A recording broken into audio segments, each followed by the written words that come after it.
Welcome to Gold Derby. I'm senior editor Denton Davidson here with Martyn John, the production designer on Guy Ritchie's Netflix series, The Gentleman.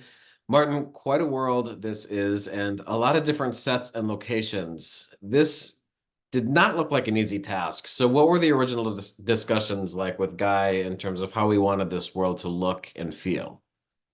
Well, I was fortunate that I worked on the film. I was the supervising art director on the film. So I went through the process originally of finding an aristocratic country house estate.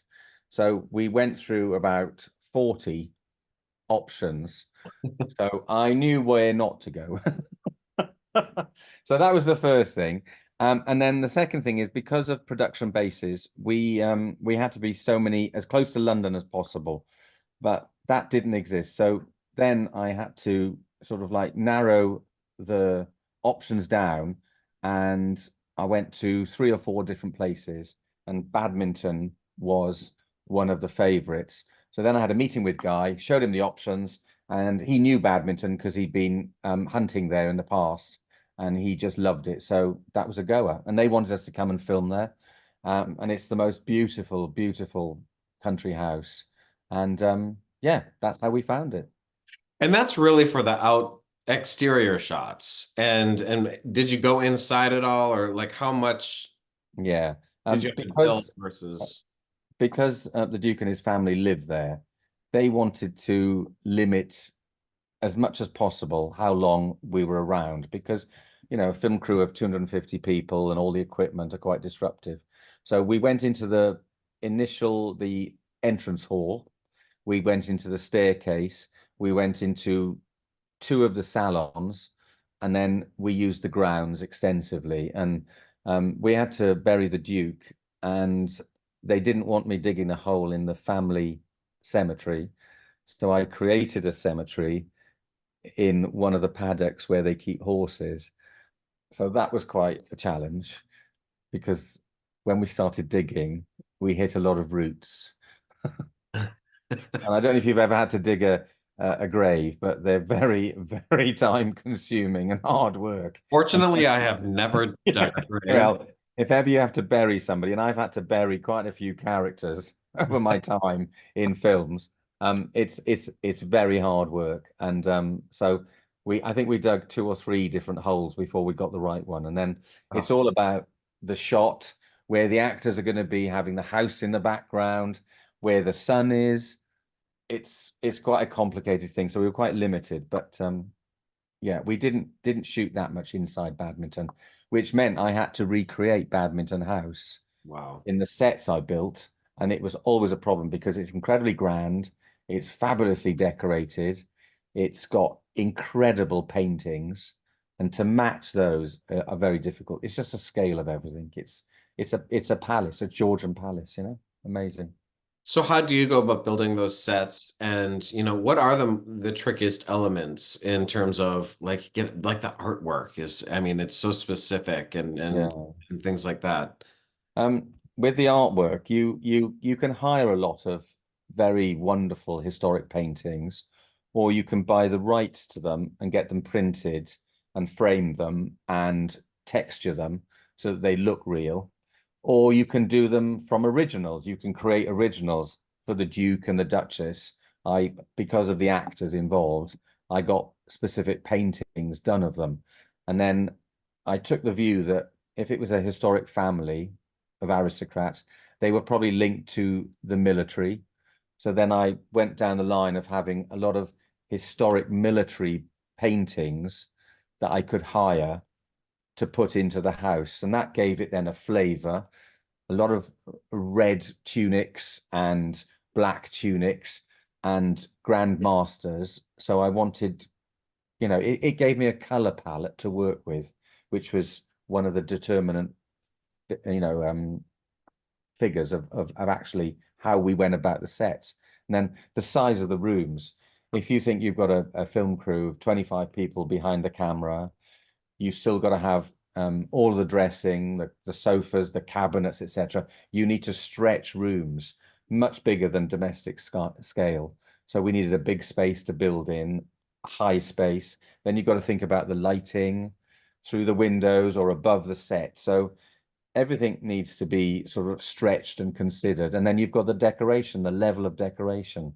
So that's a big, big task these days because we don't have the time they would to build it normally. I've got limited time. I think we had 4 weeks to build the interior sets, which means I've got to buy things off the shelf and double them and add them or cast them in plaster or get them sculpted. So it's a very, very complicated process. And I've got amazing technicians that work with me that are used to doing this quickly. So gilders, painters. And one of the big things was the wallpaper, because in all of these places, you tend to have silk on the wall, which means you have to have drapes people in to sew the panels up. So I found a silk fabric and then I made it into a wallpaper. And I spent rather a lot of money, but the effect was so brilliant. It was so worthwhile doing.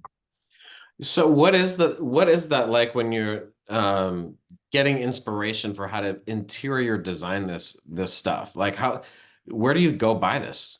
Where do you buy this stuff that you need to look sort of vintage Yeah. because that's sort of like the aesthetic of these places, and then you have to kind of put your own spin on it. Yeah, I mean, the way I start is I start with it was the wallpaper in this case. It was so fabulous. And we had a number of colors we could go with. And I chose one color. And then that led us into what would the upholstery be like on the sofas? What would the rugs be like? What would the drapes be like? And then quickly you can get a feel for the room. But then, of course, because of the amount of time and the amount of money, we spent a lot of money on the wallpaper and then we hired the drapes. So I've got to go to the drapes prop house. I've got to go to the furniture prop house and put the whole look together. So it's I've got a great set decorating team which do all this for me. They bring me examples of what we can have, what we can afford, and then it's up to me to decide, do we spend the money? Do I steal it from another set? It's do we buy it? I went to auctions, country house auctions, and I bought a lot of furniture, which then we recovered in the fabric we wanted.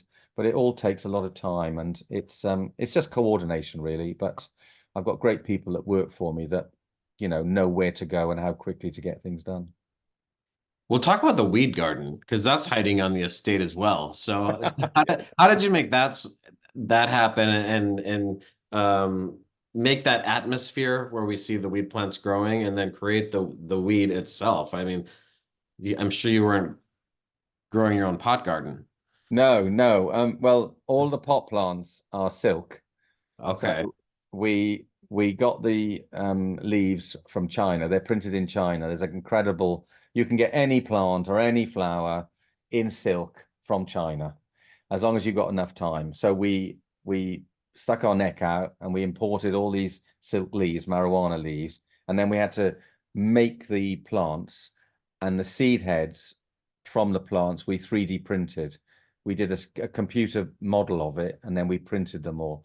And then it's about, putting these all together. We had a conveyor belt of assistants making weed plants, different sizes, different heights. We had some real ones. We went to the garden centre and found a plant that looked like a baby weed plant. And we imported all those in from Holland. So that was the plants. The plants were quite straightforward. You can actually go to weed growing shops in London where you can buy the lamps, you can buy the hydroponic kits. It's quite interesting. You can buy the fans. So we went and got examples of that. And then I involved the DOP in terms of what sort of lighting he'd like. He wanted to be able to control the color, the intensity. He wanted to dim the lamps. So we used Astera lights, which meant that he could put them on his dimmers and we could get any effect we wanted, whether it be purple, pink, yellow. And if you notice, the colors change quite a lot because depending on what stage the plants are at when they grow, you have different colored light. And Wow. then the environment, it's all based in shipping containers. So I bought, I think, 6 shipping containers, cut holes in them, used the doors, took the doors off, put blue screens in certain areas and created this underground area, which was the weed farm. It was great fun to do. And because I'd done it on the film, we had a lot of issues with things fitting, and doing it a second time, it was much easier. So all this is in 4 weeks. That was in about 6 weeks. That was, yeah. So you mentioned doing the film. How did you want to make sure you differentiated this from the film? Like what were the main differences? I Because the film was very successful, and I worked for Gemma Jackson, who designed that. I wanted to sort of create. I didn't want it to be totally different, because it was a world that Guy was very, very happy with. So I just wanted to embrace that and take it to the next level. And the sets were very different in the TV series and the film. And because in the film we went to an existing boxing area, and in the TV series I created it from scratch. So I had latitudes to go somewhere else with it. So I thought the look of the film was fantastic, and I just wanted to take it on board and embrace that, and go somewhere else with it. What about some of the like grittier areas? Like when they go to this place and they have all the luxury cars. The cars are very nice, Yeah, but the lot itself is kind of grungy. yeah. What was the inspiration behind that? Well, I think it's somewhere where you don't expect luxury cars to be kept. So I Okay. wanted the contrast there, and that's what worked very well. Underground, you'd never think there was all those millions of pounds worth of cars hiding in that shitty warehouse. So just contrast. I think the whole world of The Gentleman is about contrasts, aristocrats, gangsters, people with new money against people with old money, rich land rich aristocrats, cash poor, cash rich gangsters who don't have any assets. It's like it's quite a dichotomy, and I just love that whole things turning up and down. What about that basement?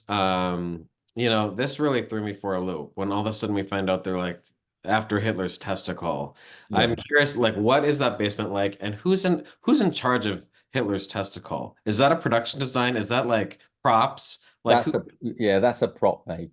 We've got prop makers that would prop makers are the weirdest, most fantastic people, and things that they love to create, and what they create them out of. I mean, I don't try to get too involved with them because they're weird people, but the results they come up with are just fantastic. And pickling Hitler's testicle. What a job. They just love it, honestly.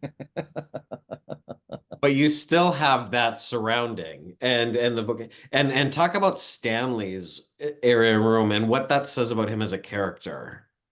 Yeah, I mean, you want Stanley to be totally he's new money, he's American, he's trying to buy into the gentrification and aristocratic UK.